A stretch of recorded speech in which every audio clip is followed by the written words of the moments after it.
Hey everyone, it's Elsie here from the customer care team. Let's take a look at the bulk receipting tool. You can find it in the fundraising section under this receipts tab, and there are 3 steps to the bulk receipting process. You've got unreceipted transactions, approved transactions, and receipt groups, and you start here at unreceipted transactions. So these are all of the donations in your Keela account that have not yet had a receipt produced for them. Of course, you can't create a receipt for a donation if it already has one that's been created for it. It's not compliant. So we'll only see the unreceipted transactions on this list. So from here, you can multi-select donations, or you can select everything on this page, or select all pages, which is every single donation, and you can approve donations for a receipt. So that's what this process is sort of for, is checking to make sure these are all okay and receivable. You can also ignore donations from here, so you can remove them if they're not eligible for a receipt. So I'll go ahead and do that. And you can see how those 2 donations have been removed. So sort of 2 actions going on in this area. You've got approving for a bulk receipt and ignoring.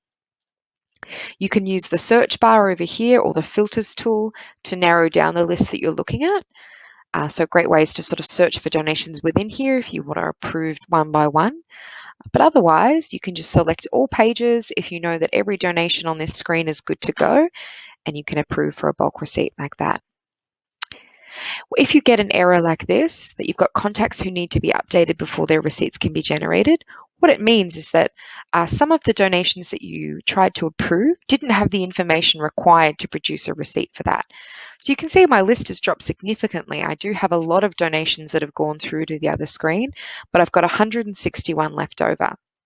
So I'm going to deselect these and hover over them to see what information is missing.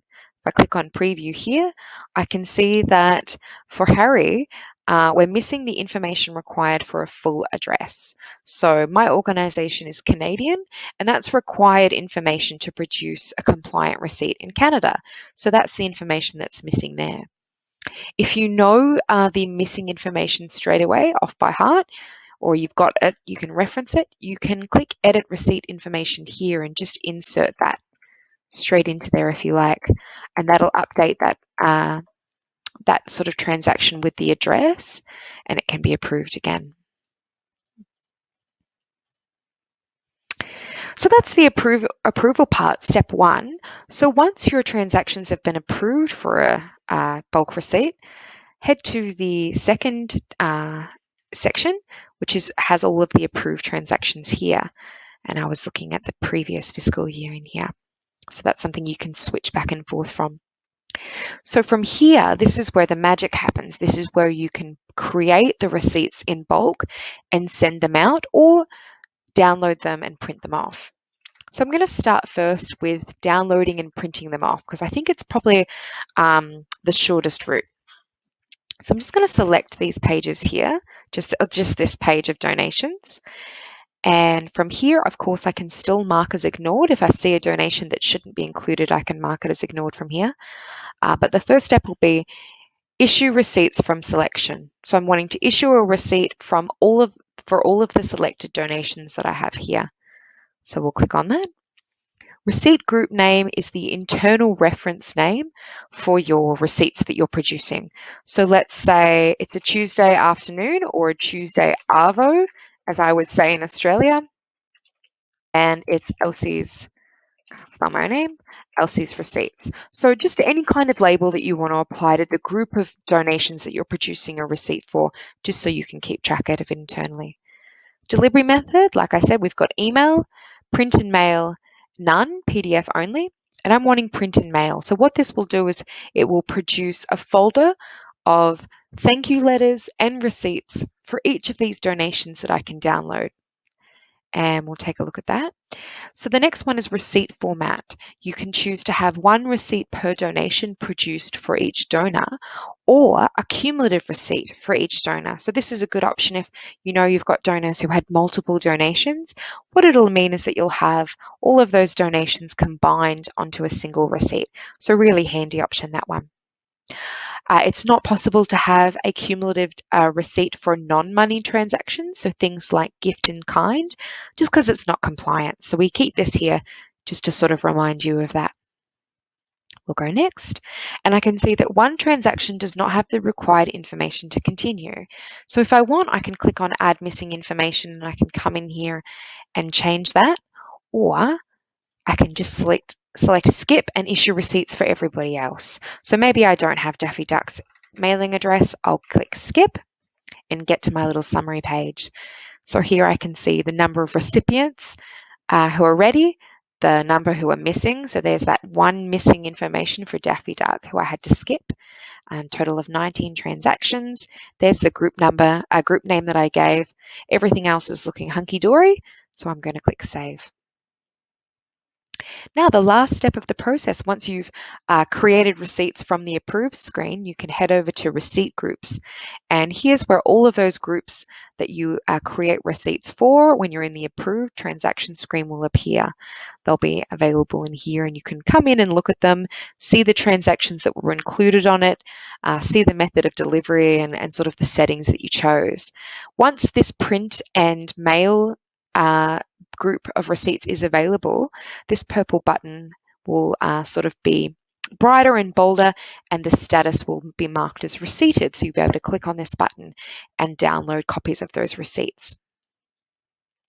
Let's jump back into approved transactions. And what I'm going to do is just select all pages, every single donation that's remaining, and issue receipts from the selection. So we'll do everything else. And I'll say that this is my email group from Tuesday. Delivery method this time will be email. So once I finish this process, an email will be sent to all of my contacts with their respective donation receipts. Again, I'll choose cumulative receipt per donor. Let's go next. So I can see 60 transactions are missing the information required. So let's take a look.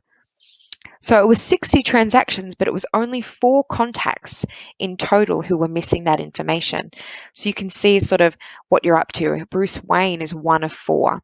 So since I've only got 4 contacts, I might just go through them. And I can see here the information that Bruce is missing is his email address. So of course we can't email the receipts out to your contacts if there isn't a primary email address listed. So that's what this is. So I'll update Bruce.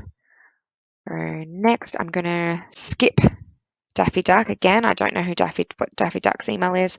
I'll skip Goofy, but I do have Sherlock's. So let's do that.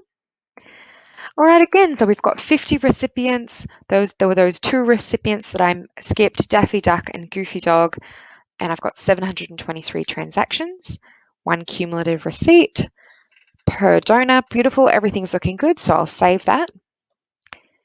And you can keep working while you're waiting for these to be processed. But yeah, we'll sort of send the email within the next couple of minutes, depending on how big your list is. The time it takes will vary. Usually it's between 15 to 30 minutes in my experience, but I can see them going out as quick as a couple of minutes sometimes if you're first in the queue or if no one else is sending out emails at that time. But again, you can come in here and check out sort of the different transactions that are available. You can also download copies of them from here. So it'll be a zip file with all of the receipts and all of the thank you letters that you produced in there. So there you go. That's the quick run through.